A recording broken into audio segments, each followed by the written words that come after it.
Now students, I'm seeing that most of you are not seeing the videos. Not so what is it that you prefer that I teach in WhatsApp only in short videos and voicemail? You don't need YouTube videos, because it is also true that to clean my WhatsApp, often I have to copy the videos in my CD and remove all the videos from mobile. So I don't know, then you won't get it. If I However, it will be available in my YouTube, but then when I'm removing, I don't know. If you're not seeing it, then when you will see and how you'll manage, it's up to you. But what I observe is that very few students, this statistical mechanics is a new branch of physics which you didn't learn in school. So if you don't see it, then you will actually have to face your problem.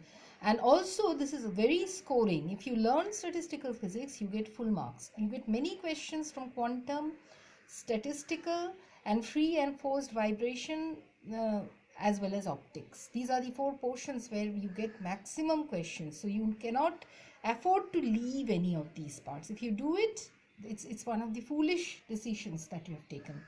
Now, let us again going back to particles.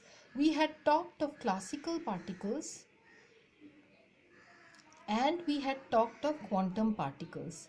So, well, with few problems that we did of particles which are distinguishable and indistinguishable, the basic feature of a classical particle is that a classical particle is distinguishable. And when we distribute the particles in, say, compartments of unequal size, with each compartment having GI cells, well, then the thermodynamic probability that we get for classical particles, which is W, as we have done it before, it is factorial n. Okay, then, well, GI to the power Ni, isn't it, divided by factorial Ni. Now this, in order to find the most probable state, okay, you have to differentiate.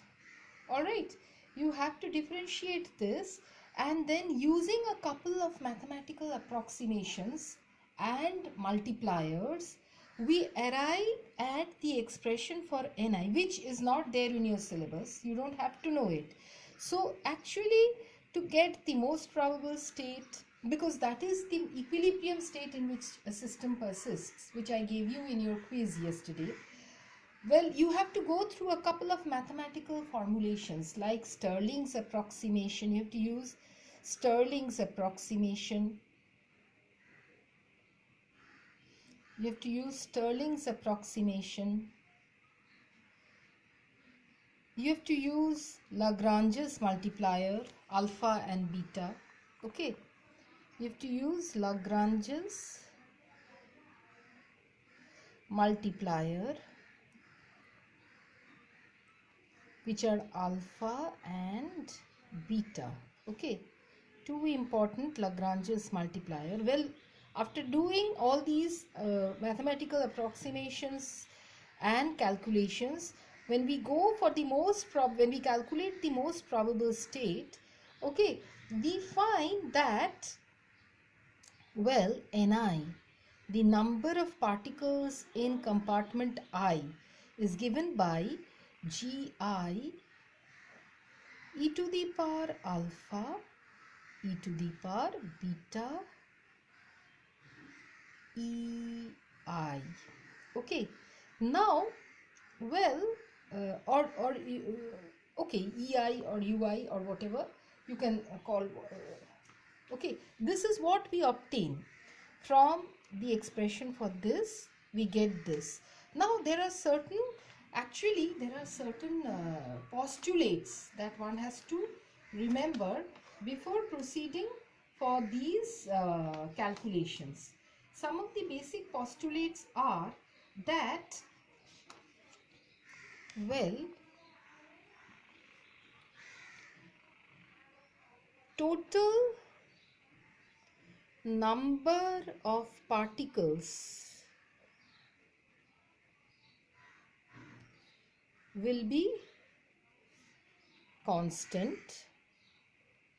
So capital N, which is actually equal to sum over of I, Ni, is a constant for your system, NVE, for a particular macro state. And number 2 is the total energy of the system is constant. Total energy of, so energy cannot keep on changing while you are doing this calculation. Total energy of the system is constant. Okay, so when you say that the total energy of the system is constant, well, so if suppose say N1 particle has energy E1, then the total energy for N1 particle will be N1 E1.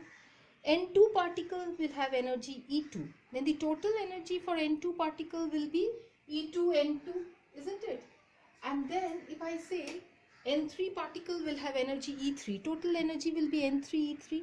So the total energy, if I consider this as E, this will be actually equal to summation I equal to,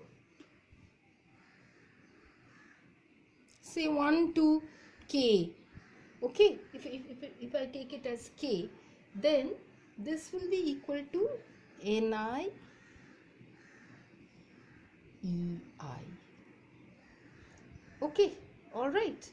So this gives you the total energy, which should remain constant. So under these assumptions, we obtain this result for particles which obey for particles which are distinguishable and which we call classical particles. Okay, particles which are distinguishable and which we call classical particles. All right.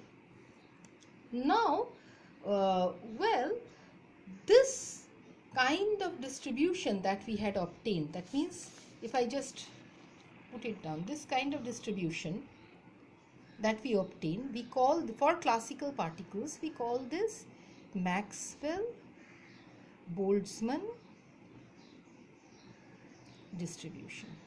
All right, this is called Maxwell-Boltzmann distribution. Apart from the property that I had told you before, well, for these classical particles obeying a distribution called Maxwell-Boltzmann, because it was formulated by Maxwell and Boltzmann. Okay, apart from the properties that I told you, what are they? That the particles are distinguishable, the particle, any number of particles can occupy the cell GI, okay, and the size of the cell can be as small as we please. Okay, it could be 0 also. So apart from that, well, these particles are considered as spinless. So these are spinless particles. These are spinless particles. Their spins are not considered during the calculation.